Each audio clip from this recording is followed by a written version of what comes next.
Well, thank you very much for the warm welcome. It's a real pleasure and privilege to be here, actually. I'm going to share with you a little bit about what's happening out there in civil society. Does anyone know what civil society is? It's the sort of collective noun du jour for charities, social enterprises, community organisations that are creating some form of social impact in our society. We have a bit of a canter planned through the slides, and we're jumping through slides, so do bear with me. A bit about me. I spent the last 17 years playing around with the internet. My gift, my passion, is in connecting people. I can't help myself. I like just joining dots up. This saw me start life as a headhunter working with James Carn. I was to headhunt intellectual property lawyers into city law firms, which is fun. And naturally, I got behind one of the very early .coms in the UK called Taps.com, the first job board that we launched in 1995. Latterly, I spun out a variety of different .com ventures, all of which are about connecting talent. I fundamentally believe that all of us, every single last one of us on this planet, is utterly unique. Each and every one of us have something special, a talent, a gift, something to share with the world. It's a mixture of our genetics, a mixture of environmental factors, experiences that we've gathered along the way, but I think all of us have got something to offer. And as Mark Twain once said, the two best days in your life are the day you're born and the day you realise why you were born. So I'm going to talk about that today, if I may. So, without further ado, it's pretty grisly out there, as we can all see.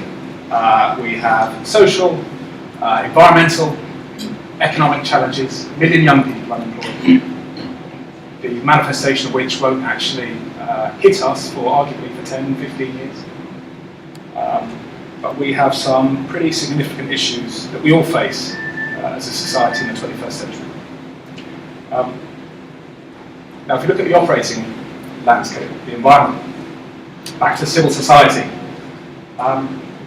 Civil society, our friends out there, are facing a rather interesting time of it. First and foremost, we have the social environment, all the economic challenges, which are getting more and more acute as time goes on. We all know about the environment, we know about the ageing population, we know about the generation of young people which are becoming increasingly disillusioned and disengaged. The issues are compounded by some drastic cuts to public sector funding. That's the best case, 3.3 billion. We think it may be up to £5 billion worth of funding cuts between now and 2014. On top of that, we have seen a decrease of some £800 million in giving to the civil society sector. That's a drop in corporate donations, but also a drop in individuals giving, because they ain't got no money.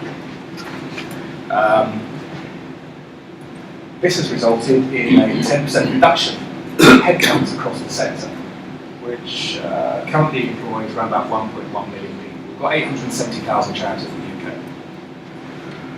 UK. But it's not all bad though, because we have freed up £600 million for big society capital out of our bank accounts. Does that leave a gap? One could argue probably does. So, what we have looming, ladies and gentlemen, is a bit of a system failure, indeed. Now, I'm an eternal optimist. I choose to be that way. I think there's an opportunity. I think if we look at business, I think it's fair to say that business as a whole, using 6-inch brushstrokes here, but business as a whole has slightly lost its way. And as a society, our trust in institutions is at an all-time low.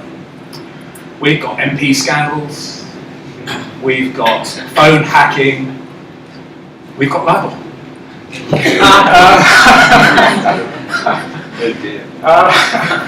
But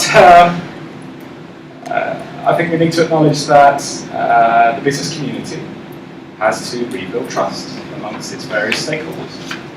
I read with interest the blog post today on the TheCityUK site saying that financial services came bottom this year, with just 45% of survey respondents saying they trust the industry to do what is right. So what are we going to do about that? I think putting that to one side, let's look at what else is happening out there. We are going through a period of massive change. The equilibrium we've been used to for decades is being punctuated violently, quickly. And one of the main culprits and the main catalysts for that is this, and other forms of social media. I read only yesterday that Facebook now has over 1.1 billion users globally. Who have made a whopping 140.3 billion connections with each other. On average, people have about 140 connections each on Facebook, which is interesting because it's just around a Dunbar number, some of you may know. 150 connections being the optimum, the most we can actually manage. Now, if we look at the role of Facebook, the role of social media, and the impact this is having on us as consumers, us as citizens, as stakeholders, we look at how it's impacting our relationship with business, this is where things get really fascinating. Back in the day, when we were slightly disgruntled with a business, we couldn't really tell anybody about it. Yeah, we were stuck. We might talk to each other and share the bad news, but that bad news didn't really scale. But now we have social media. Here's an example of what Greenpeace were able to do immediately following the BP scandal. And I think you look at the bottom, we've got 162,000 views, and that happened over a matter of days. It doesn't even count all the conversations that are occurring within Facebook. It doesn't take into account that this was a catalyst for us to be speaking to each other down the blue zone about BP.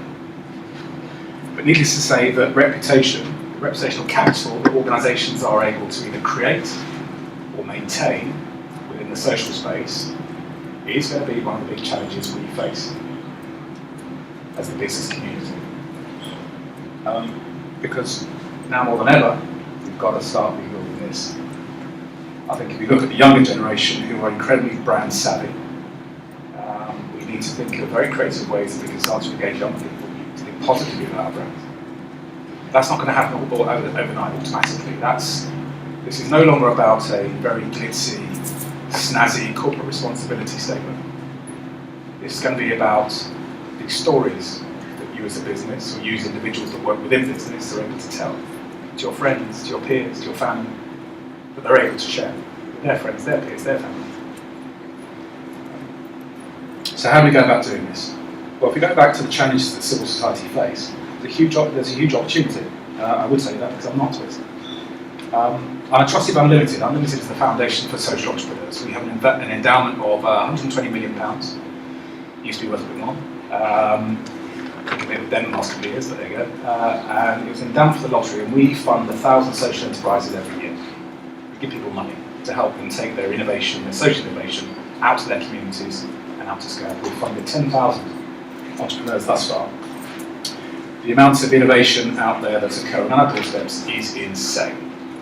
You've got people that are trying to tackle the challenges that they or their communities face, typically born out of their own desperation at having been exposed to whatever dysfunctional system has created the problem in the first place. And what's happening out there in Unlimitedville is we've got this whole generation of social entrepreneurs. According to Beers, 1 in 3 businesses is now a socially focused startup. 1 in 3 startups is now socially focused. We've got 238,000 social enterprises in the UK, according to the Global Entrepreneurship Monitor. The characteristic they all share is that they need talent. Whilst they have social, they have the whole social thing in spades, what many of them are unable to do is take that social innovation to scale.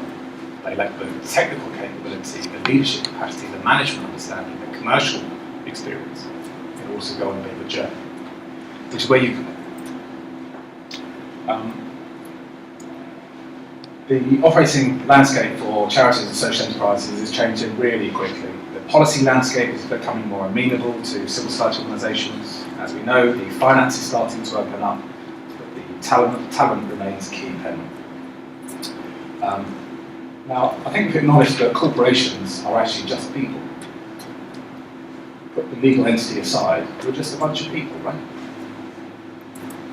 Many of which have skills to offer, back to my original point, and many of us have causes that resonate with us. We all have a backstory.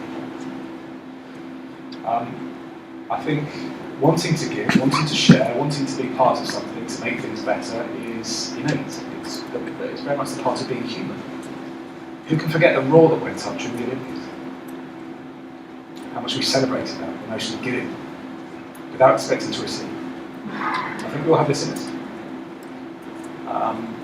And I think we're getting to the point now where the business case for employees giving is becoming mainstream. We understand that there is some quid pro quo here. And some of the more enlightened CEOs, chairmen, people are starting to realise that there's some competitive advantage to lend their heads. Whether it's helping to develop your people, driving engagement, skills development, whether it's starting to create a far more positive, impactful brand that people want to talk about, whether it's managing risk or compliance, whether it's being open to innovation. We're starting to realise that corporations are people too. And if we can start to unleash the energy, the potential, the commitment, the engagement from our employees, magical things happen to the bottom line too. Now, if we look at the social investment marketplace, BCG, I think it was only a couple of weeks ago, reckoned that the market for social investment could be 2006, it could be 1 million by 2016. And I think there's an opportunity for the industry to start to turn itself inside out and to share its skills with all these up and coming charities and social enterprises that are starting to get more commercial and start to learn what it's all about, become experts. Because when the social investment or the impact investment wave hits, you could be in a very good position. The policy landscape, loads of things happen. Localism bill, we're devolving power out from the centre, from the state, from Whitehall, out to local communities that start to decide where the money goes. GP commissioning, people giving their care budgets as individuals to spend how they please. We have the social value bill, which comes into effect in the next few weeks, where public sector commissioners are going to start to measure environmental and social impact when they procure things. A couple of £100 million per market. Is this going to be a catalyst for growth? Absolutely yes. And we're going to see this manifest in an increase in certainly public and private and civil society partnerships. Because I think that if we start to open up the skills of the sector, we can start to overcome this market failure between those that are trying to change the world and need the skills and those that have an abundance of skills, probably quite like to change the world, but don't know where to start. I think the future holds something that looks a bit like this. And this is what we're working on at GoodPeople. We're creating a global community of people who want to use their skills, their expertise, and share their networks as a force for good, for change. And help people start to use their skills to tackle the issues that really resonate with them. And I think what we're going to see happen is we're going to see this fourth space emerge. This kind of interplay between charities, government, and business. Because that's when real change is going to happen. But if we look at what's currently happened, what we've got to do is this. At the moment, we have organisations that do some wonderful work with civil society organisations. We have Charity of the Year, we have lots of employee giving programmes, it's fantastic. But typically these relationships are based on working for the organisation. We go and paint stuff, we put on the day blows, we go and paint walls and fences and all these wonderful things, which is wonderful, it plays its role, but when we have lawyers and bankers and people, experts in finance, HR, strategy, should we get them painting stuff? I don't think so. My wife will wrestle a paintbrush out of my hands if I go near one because I'm useless at it. So how can we start to get people and their skills focused on different things? With GoodPeople, we are focusing on mapping the demand side across civil society. So instead of getting people working for the organisation, you get people working on the organisation. Leadership, management, operations, strategy, product. Because that is where true engagement lies from people within business. That's how we start to develop sustainable high-impact relationships, and that's where the real change comes from in our society. Because I put it to you that as human beings, our mission is this. If we can find what we're really good at, combine that with causes that we're really passionate about, start to deliver what our society actually needs, this is a path to true contentment. That's what happened after the riots, the riot cleanup. Now we hear about Homo economicus, people being rational, driven solely by self-interest. These are not the actions of people solely driven by self-interest. They're collaborating, they're part of something, they're doing something that really matters, that has meaning. And look how happy they are. So I put it to you that we all have a responsibility. And we all have an opportunity to find that contentment that consumption won't fulfill.